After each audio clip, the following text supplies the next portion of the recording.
It started like a typical Monday morning. Saad Kawaf said goodbye to his wife and then went out to run an errand.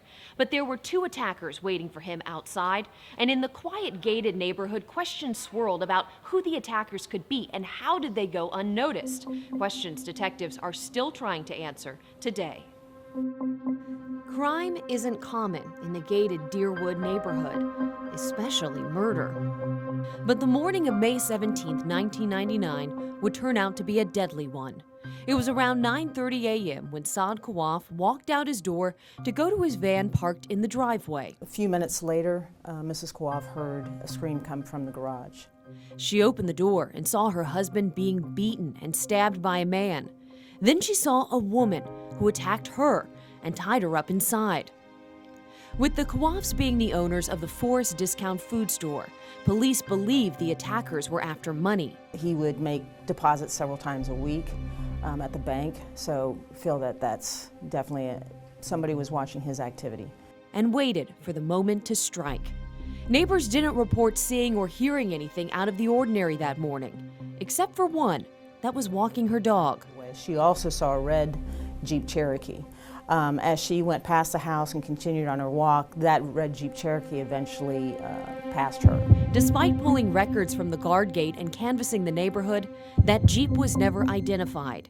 Employees we spoke to in 1999 were shocked. Flowers were left by customers at the Kawaf store. I cannot believe it, not yet. He's dead. You know it. It was leaving, you know. He's a very nice guy. Everything, you know, for all this community, you know, all this neighborhood. Miss Kawaf was able to provide detectives with a description. The male attacker was a white man around 5'9" to 6 foot, medium to heavy build, reddish blonde hair with a graying mustache.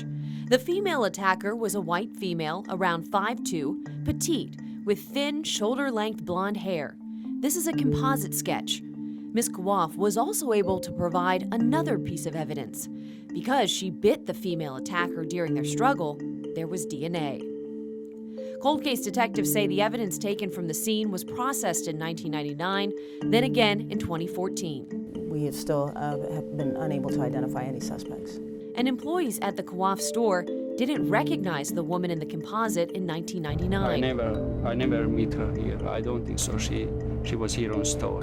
But the search for justice isn't over.